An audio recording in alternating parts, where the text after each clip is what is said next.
olas al hablar. ¿Quién contó la arena en el mar? Reyes, pueblos tiemblan a su voz. La creación le rinde adoración. Contempla a Dios, en su trono está, venid y adoradle. Contempla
nacido para morir. Quisiera invitarles que podamos abrir nuestras Biblias en la carta a los Gálatas, nacido para morir. Ese es el título que le puse a esta prédica, a esta enseñanza que vamos a estar compartiendo juntos. Pablo está escribiendo esta carta a la iglesia en Galacia. Esta es una carta muy particular, porque a diferencia de las demás cartas, el lenguaje que utiliza Pablo en esta carta es muy claro, es muy directo y muy duro. Estamos acostumbrados nosotros en las otras demás cartas a leer a Pablo muy amablemente, de una forma muy gentil, de una forma amorosa. Y no es que esta carta no tenga ello, pero algo que podemos notar en particular de esta carta es que Pablo está defendiendo el Evangelio. Y él lo muestra a ello desde los primeros versículos. Después de dar la salutación, él comienza mostrando y diciendo, si es que alguien les predica otro evangelio, que sea anatema, que sea maldito. Y no es común escuchar eso en la Biblia. Pónganse a pensar eso ustedes, si es que Pablo entrara aquí y dijera, hermanos, si es que alguien les predica otro evangelio que sea maldito. Todos estaríamos, y hermanos, ¿dónde está el amor? ¿Dónde está la misericordia? Pero Pablo está utilizando este lenguaje porque lo más importante es la defensa del Evangelio, la pureza del Evangelio. Y él se sorprende y les dice, estoy sorprendido de que tan pronto ustedes hayan olvidado esto. ¿Quién los ha hechizado? Insensatos. Y al llegar al capítulo 4, y quisiera que me acompañen con la lectura, nos vamos a enfocar principalmente en los versos 4 al 7, pero vamos a leer desde los primeros versículos, y la palabra de Dios dice ello. Pero también digo, entre tanto que el heredero es niño, en nada difiere del esclavo, aunque es señor de todo, sino que está bajo tutores y curadores hasta el tiempo señalado por el Padre. Así también nosotros, cuando éramos niños, estábamos en esclavitud bajo los rudimentos del mundo. Y aquí vienen los versos principales que vamos a estar viendo. Pero cuando vino el cumplimiento del tiempo, Dios envió a su Hijo, nacido de mujer y nacido bajo la ley, para que redimiese a los que estaban bajo la ley, a fin de que recibiésemos la adopción de hijos. Y por cuanto sois hijos, Dios envió a vuestros corazones el Espíritu de su Hijo, el cual clama, Abba, Padre. Así que ya no eres esclavo, sino hijo. Y si hijo, también heredero de Dios por medio de Cristo. Estas verdades que nos está mostrando la palabra de Dios son muy importantes para todos nosotros hoy. Y él dice algo muy importante en estos versos, algo que nosotros en estos días que han pasado tal vez lo hemos celebrado, lo hemos recordado, hemos podido estar tal vez en familias con un exquisito plato en nuestra mesa, tal vez con abrazos y recordando algo que es muy importante. Como dice el verso 4, Dios envió a su Hijo. Él ha enviado a su Hijo. Jesucristo ha venido a este mundo. Y nosotros podemos celebrar esto, podemos proclamar que el Señor y todo el mundo, alrededor del mundo, ustedes han podido ver y han podido observar que esto se celebra. No es algo solamente de nuestra cultura, sino esto es algo mundial. Y cómo las personas pueden recordar este acontecimiento. Pero no tenemos que olvidarnos algo, que si Jesucristo hubiera venido a este mundo y solamente hubiera nacido y hubiera vivido una vida como la nuestra, sería algo excepcional que Dios se haya hecho hombre, pero nada más. Al recordar el pesebre, nosotros tenemos que recordar la cruz. Porque Cristo no solamente ha nacido, sino que Él ha muerto. Y esto es algo muy crucial para nosotros, porque sin la muerte el nacimiento no tiene valor. Y yo sé que suena un poco conflictivo y podríamos decir, ¿cómo es ello? Sí, hermanos, porque Jesús vino con un propósito muy claro. Y desde su nacimiento se ha anunciado, ha venido el Salvador.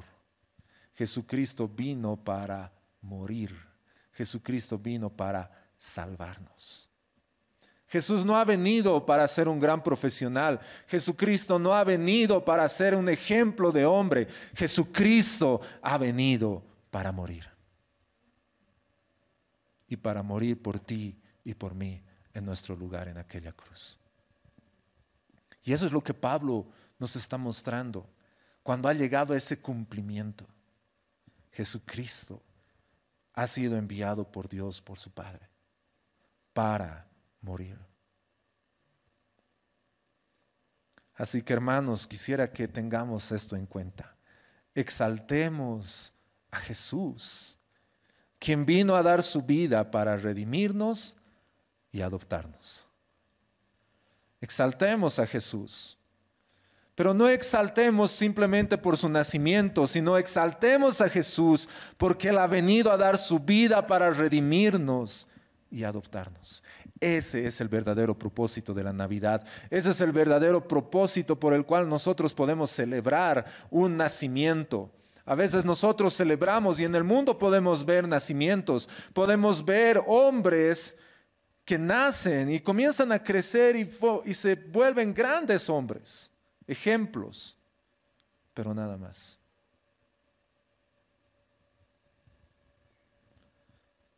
Pero Jesucristo ha nacido y no solamente ha sido un ejemplo de varón, no solamente ha sido un ejemplo de cómo ser cristiano, no solamente ha dejado un legado, sino Jesucristo vino para morir.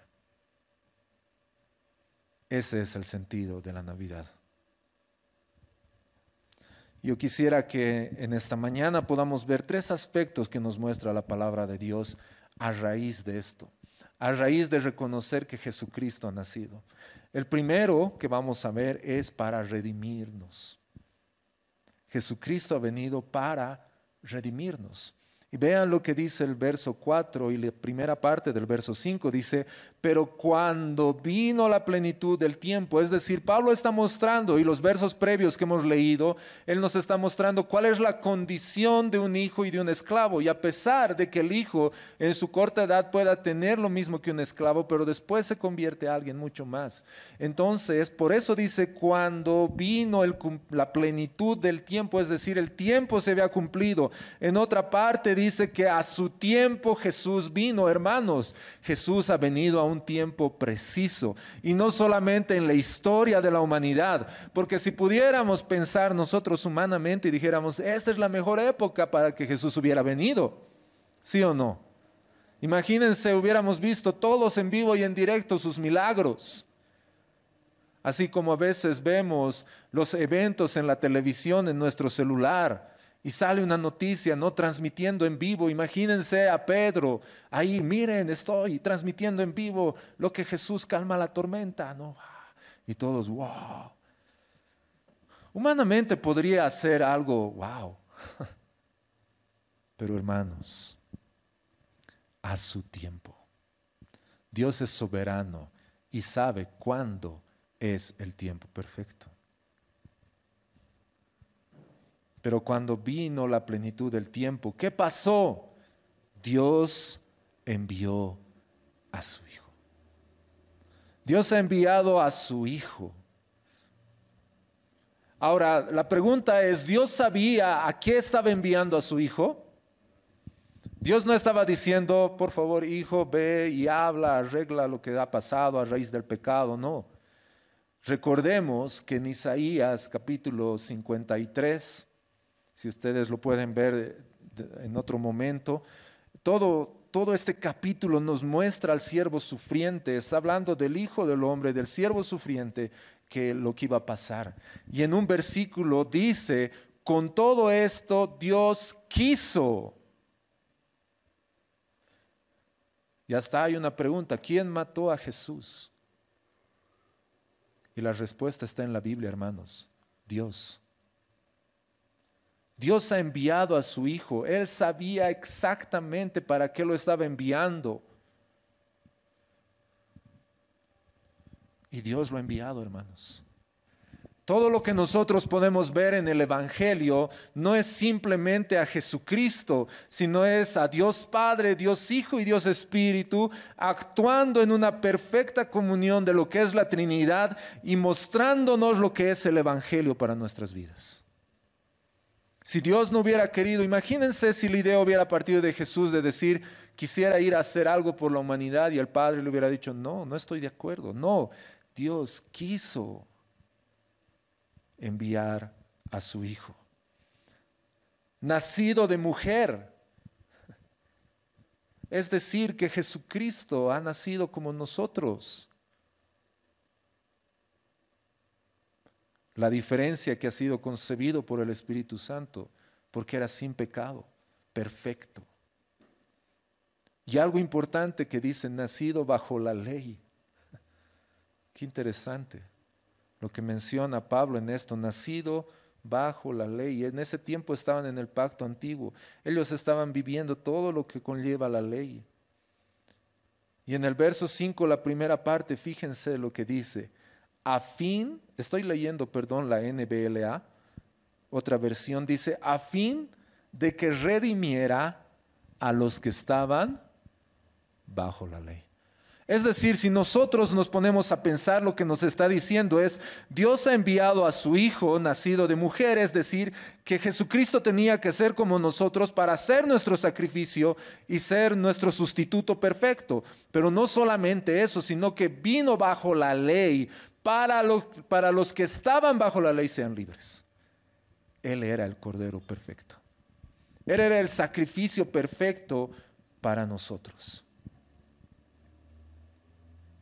Jesucristo, Él ha venido, ha sido enviado por su Padre, ha nacido como nosotros.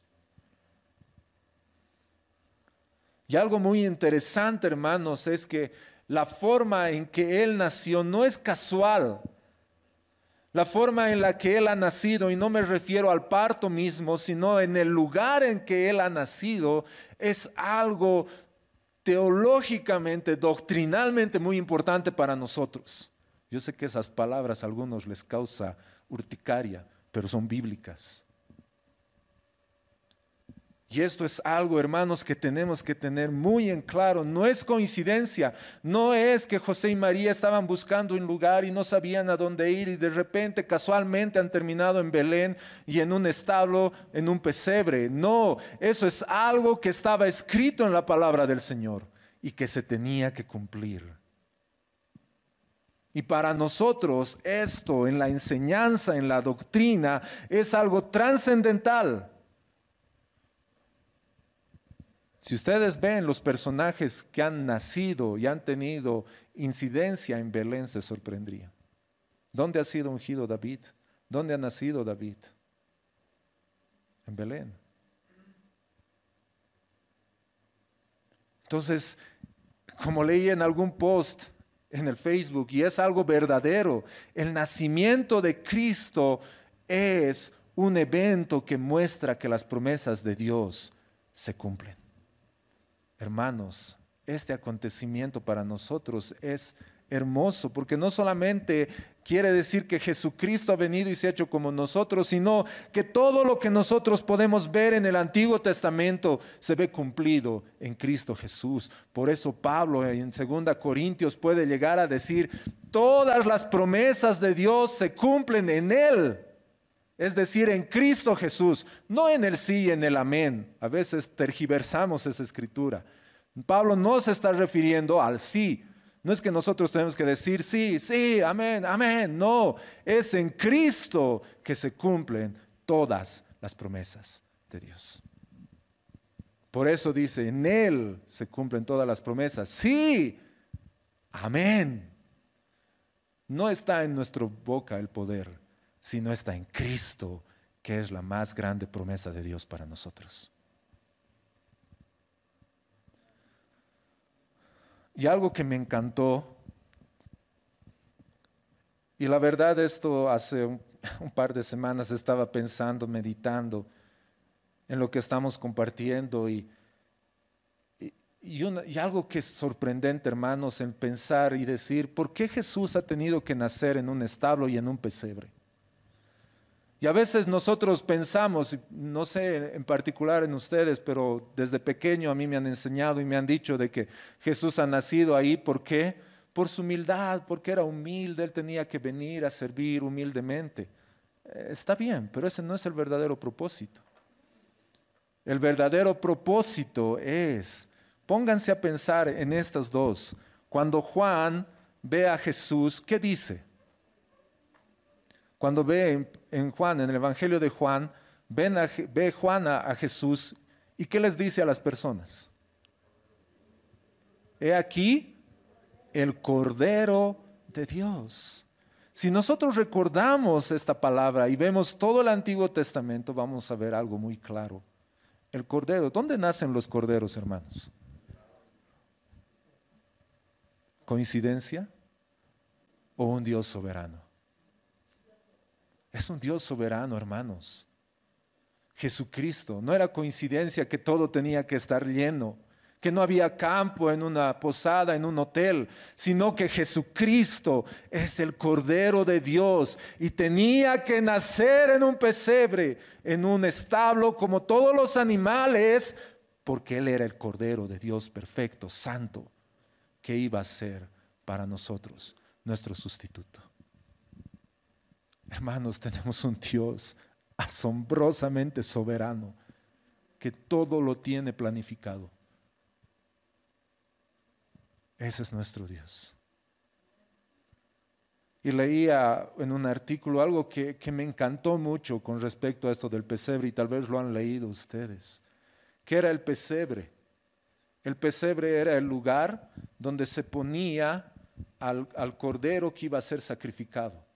Cuando el cordero nacía, la persona que estaba encargada lo envolvía y lo ponía en el pesebre para cuidarlo, para protegerlo, porque ese cordero un día iba a ser el sacrificio, el sustituto por el pecado de las personas.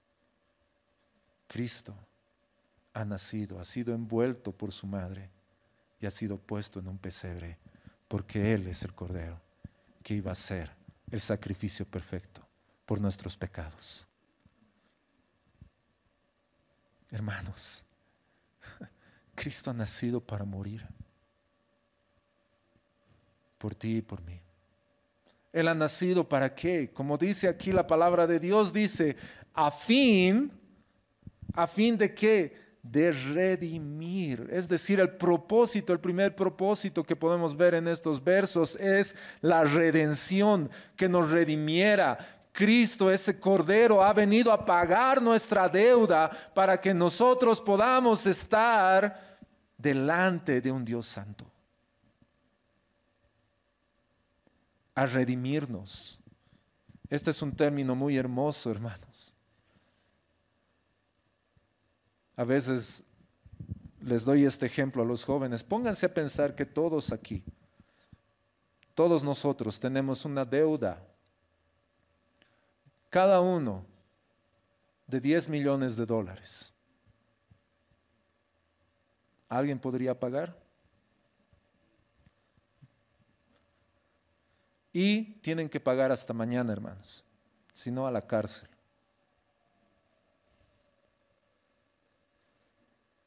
Y el día de mañana todos nosotros estamos ahí en el banco, tal vez rogando, pidiendo una prórroga, y nos dicen, lo siento, ustedes tienen que pagar esa deuda.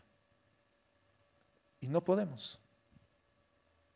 Y de repente viene una persona y dice, yo voy a pagar su deuda.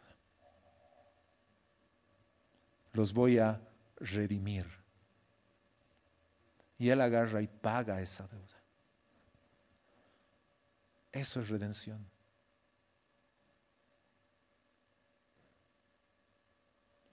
Y Cristo ha venido para redimirnos. a los que estábamos bajo la ley. Hermanos, ¿quién de nosotros puede cumplir la ley para salvarse por sí mismo? ¿Alguien? Nadie. Y la Biblia es clara. La palabra de Dios dice, no hay justo ni aún uno. No lo hay.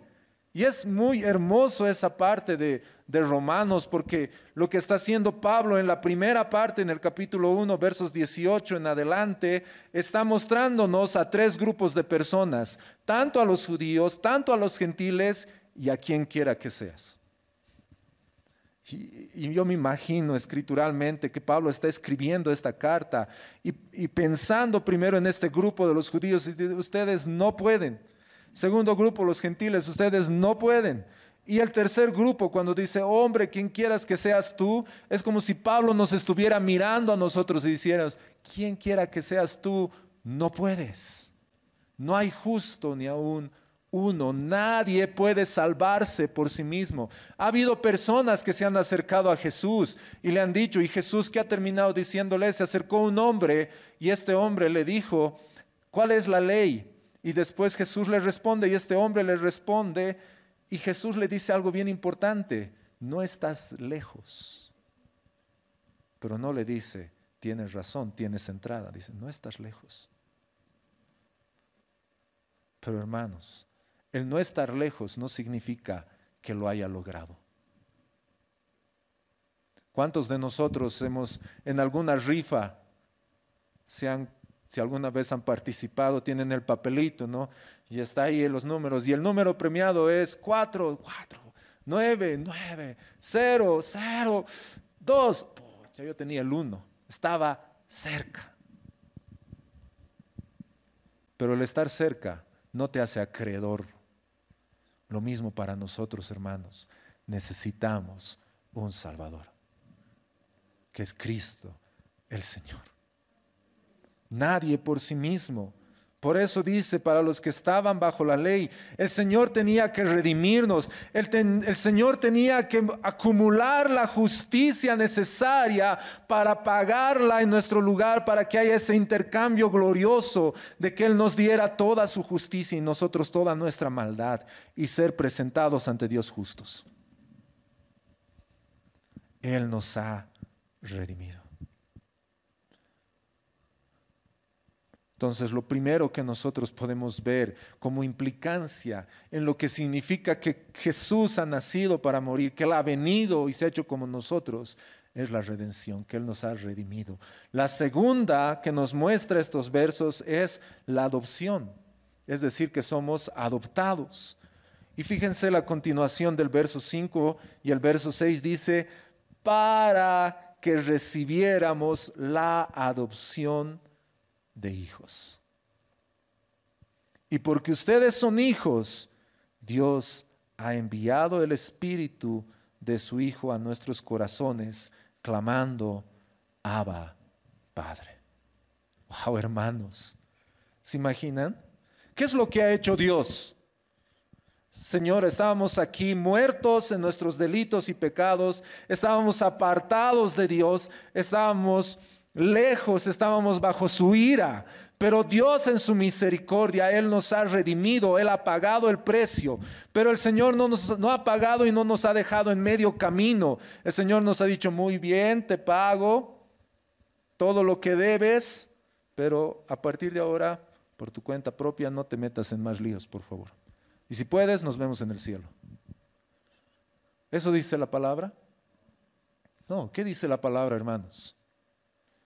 Volviendo al ejemplo de que todos nosotros somos deudores y ha venido una persona y ha pagado esa deuda y dice y salimos del banco, gracias, le abrazamos, no sé cómo reaccionarían cada uno de ustedes.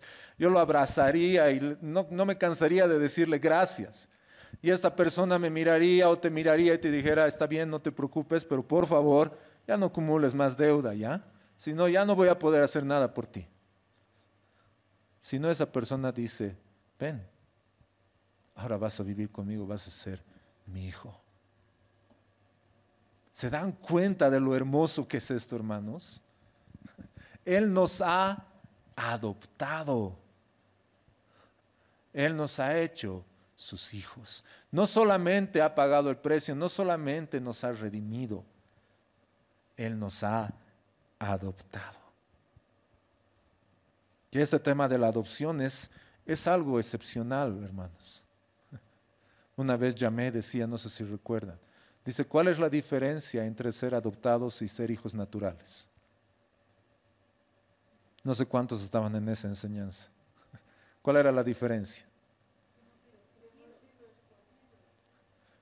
La diferencia, hermanos, es que tú no escoges a tus hijos cuando nacen. Nacen y está ahí en tus brazos, pero a los adoptados tú los escoges. Y el Señor, hermanos, nos ha adoptado, nos ha dado ese privilegio de ser sus hijos. Si alguien te preguntara en la calle y te dijera, ¿quién eres? ¿Qué le responderías? No soy Oscar Vargas, ingeniero de sistemas. No. O le dijeras, soy hijo de Dios. No porque yo diga que soy hijo de Dios, sino porque Dios dice que soy su hijo, que es diferente. Él nos ha dado ese espíritu, el Señor nos ha dado ese privilegio. Y fíjense lo que dice el verso 6, y porque ustedes son hijos, es decir, los que no son hijos no pueden tener este privilegio. Y porque ustedes son hijos, Dios ha enviado el Espíritu de su Hijo a nuestros corazones, clamando, Abba, Padre. Qué lindo, hermanos. Pónganse a pensar hasta el momento en que Jesús vino, ¿cómo lo conocían las personas a Dios? ¿Cómo se referían a Él? Señor, Jehová, todos los nombres que podemos ver en el Antiguo Testamento. Pero Jesús mencionó esto, Padre. Cuando oren, digan, Padre nuestro. Él nos ha mostrado esta posición legal delante de Dios. No solamente es un sentimiento, no es que por cariño le podemos decir Padre, sino porque es algo establecido delante de Dios que tú y yo somos sus hijos. Así que cuando yo le digo a Dios Padre, no lo estoy diciendo simplemente por cariño, sino porque Él es mi Padre. Él es mi Padre, Él es tu Padre, hermano. ¿Quién es Dios para ti?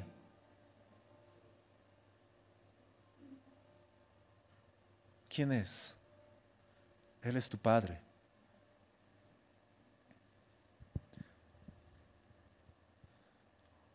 Ahora,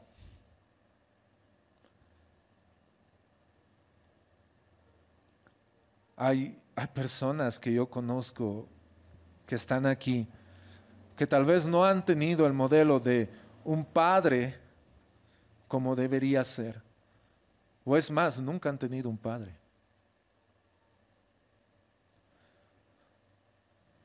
Natural.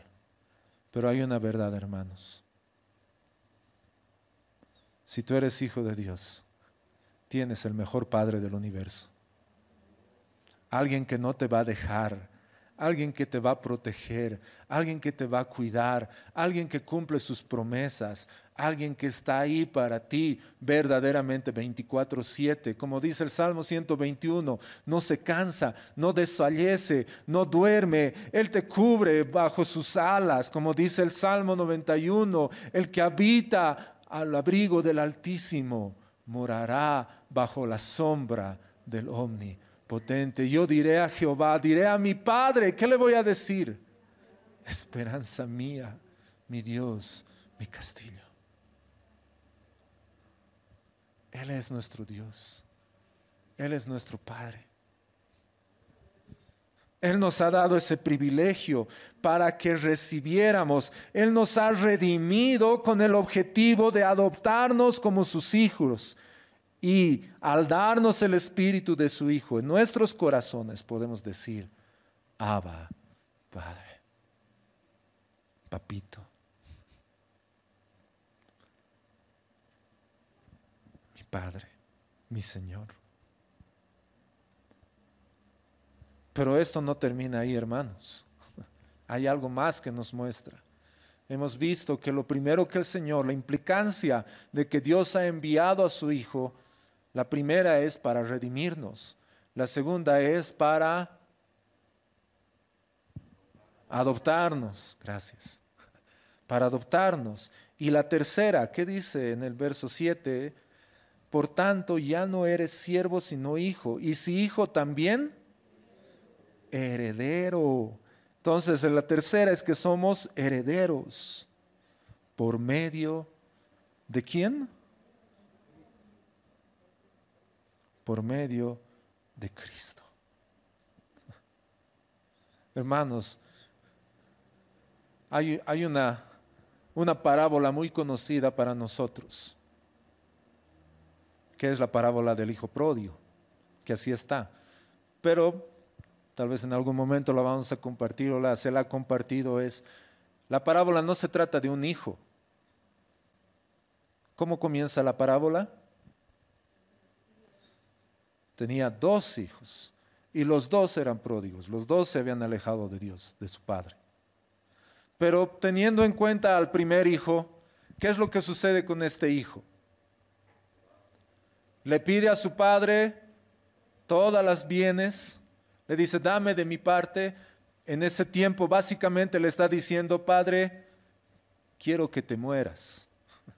Eso es, hermanos, culturalmente eso era. ¿Por qué? Porque la herencia se daba cuando el padre moría. Entonces el hijo menor básicamente está deseando la muerte de su padre.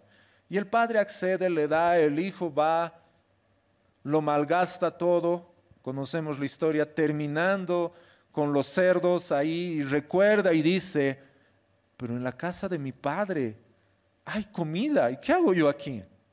Entonces iré y le diré, Padre, he pecado contra el cielo, contra ti, no merezco ser llamado tu hijo, hazme como uno de tus jornaleros. Entonces el hijo pródigo lo que está diciendo es, no importa, no importa si no soy tu hijo, yo quiero comer. Ese es el deseo. Al ver la comida de los cerdos, al estar aquí, tengo hambre. Hazme como uno de tus jornaleros, es decir, quiero comer algo. Y cuando va a su padre y está a lo lejos, el padre lo mira y corre a su hijo y lo abraza. Ahora, no solamente el padre está corriendo por el afecto que le tiene a su hijo, sino porque ese hijo merecía morir y las personas podrían apedrearlo, porque eso decía la ley. Entonces el padre no solamente le está yendo a dar amor, sino él le está yendo a dar protección y está diciendo, no lo toquen a mi hijo. ¿Y qué es lo que dice? Le dice, Padre, he pecado contra el cielo y contra ti. Y el padre ya no le deja terminar. ¿Y qué es lo que hace el padre?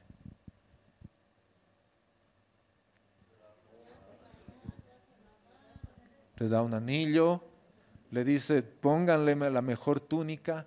En otras palabras, el padre no dice, muy bien, vas a volver a ser mi hijo. Pero todo lo que el padre está haciendo es por ello. Y al darle el anillo y al darle la túnica, ¿qué significa?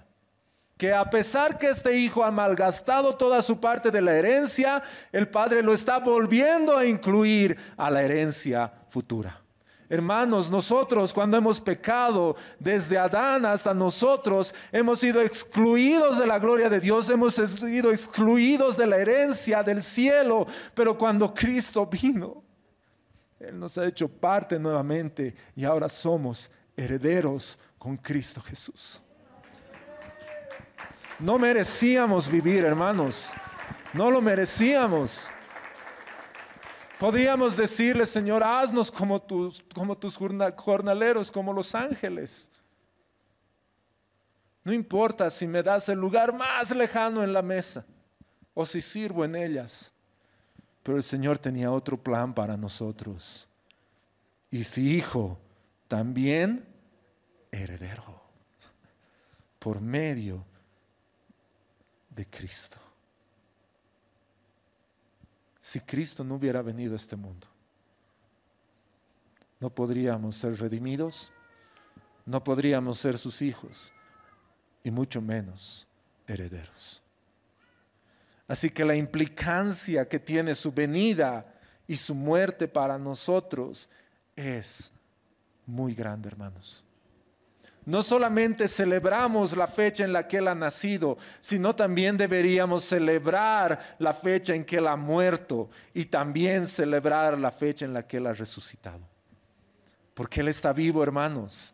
Él ha resucitado. Si Él ha venido para morir, Él ha resucitado. Y la segunda vez que va a venir, ya no va a venir en un pesebre, sino va a venir como el Rey victorioso que ha vencido sobre la muerte, sobre el pecado, y recogernos a nosotros como sus hijos. Hermanos, esa es la diferencia entre su primera y segunda venida. La primera ha sido de una forma asombrosa, como el Cordero de Dios. Pero recuerden lo que dice Apocalipsis: y vi el trono, y vi al Cordero, y al león. Vi a aquel que ha dado su vida.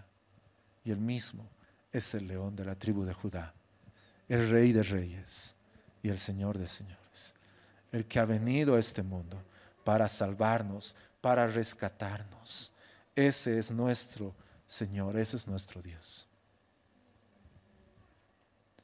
Exaltemos a Jesús, quien ha venido a dar su vida para redimirnos y adoptarnos. Hermanos, si tú estás aquí en este lugar y todavía llevas ese peso de la culpa, de la condenación, recuerda esto. Recuerda que has sido redimido. Delante de Dios ya no tienes nada. Delante de Dios ya no tienes una deuda, porque Él la ha cancelado. Consumado es. Él te ha redimido. Así que podemos estar delante de Dios en este preciso momento, seguros de que Cristo ha pagado por nuestros pecados y Él nos ha redimido. Y no solamente eso, no es solamente que el Señor nos ha redimido, sino que Él nos ha adoptado. Somos sus hijos. Y esto nuevamente no es simplemente un dicho cristiano, es una realidad que podemos vivir tú y yo a raíz de lo que Él ha hecho por nosotros. Y le podemos decir: Abba, Padre. Le puedes decir: Padre, Padre. Él es mi Padre. Recuerdo una vez, les conté esto, pero es algo que para mí me encanta.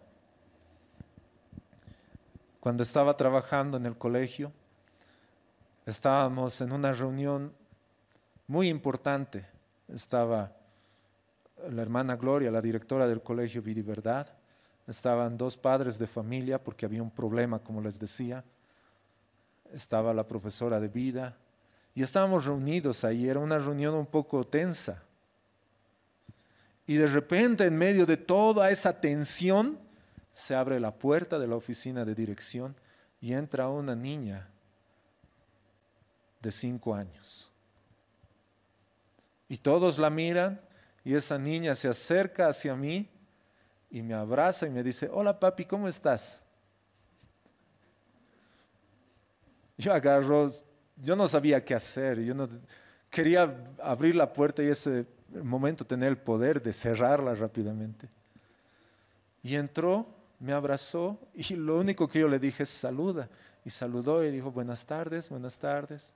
Y le dije: anda a mi oficina. Y salió. Toda esa tensión en ese momento bajó.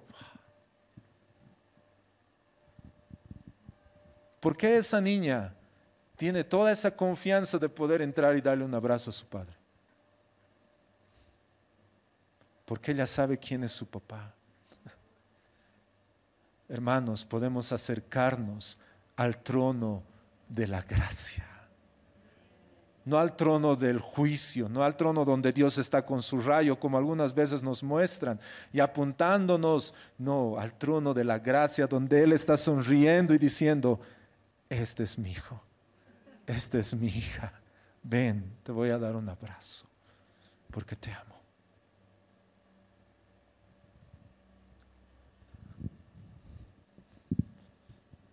Dios envió a su Hijo a fin de redimirnos, adoptarnos y hacernos herederos. ¿Qué tal si nos ponemos de pie, hermanos?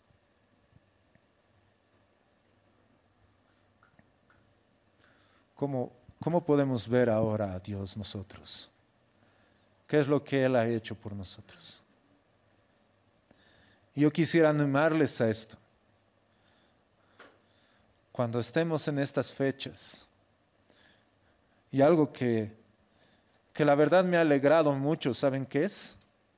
Ver el calendario del próximo año. Y saber que 25 de diciembre va a caer domingo. No podrían decir otros, oh no, pero sí es feriado, hermano. Sí, es verdad. El feriado se va a trasladar al lunes seguramente. Pero qué hermoso es poder estar juntos recordando estas verdades y saber que nuestro Señor, ese Dios, se ha hecho como nosotros y ha venido para redimirnos, para salvarnos y juntos poder celebrar estas verdades. Amén. Amén. ¿Qué tal si oramos y le damos gracias al Señor? Ahí donde estás, yo te invito a que puedas inclinar tu rostro y darle gracias como a tu Padre y decirle: gracias, Padre, gracias, Papito. Vamos, hazlo, hermanos, no esperes que alguien lo haga por ti, hazlo tú. Que amor mis pecados decide olvidar, lanzados al mar no los quiere contar.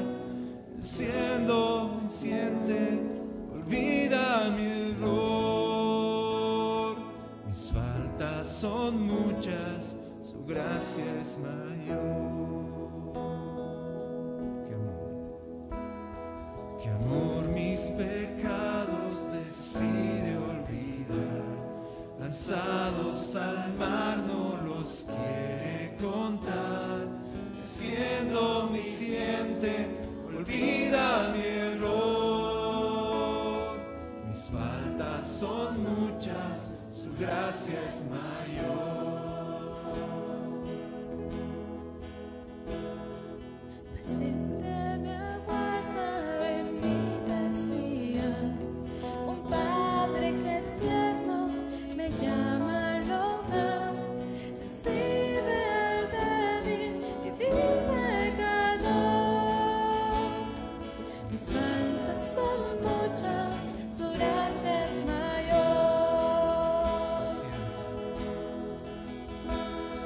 Paciente me aguarda en mi desviar, un Padre que tierno me llama al hogar. Recibe al débil y vil pecador. Mis faltas son muchas, su gracia es mayor.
Esperamos que el mensaje de hoy haya sido de bendición para tu vida.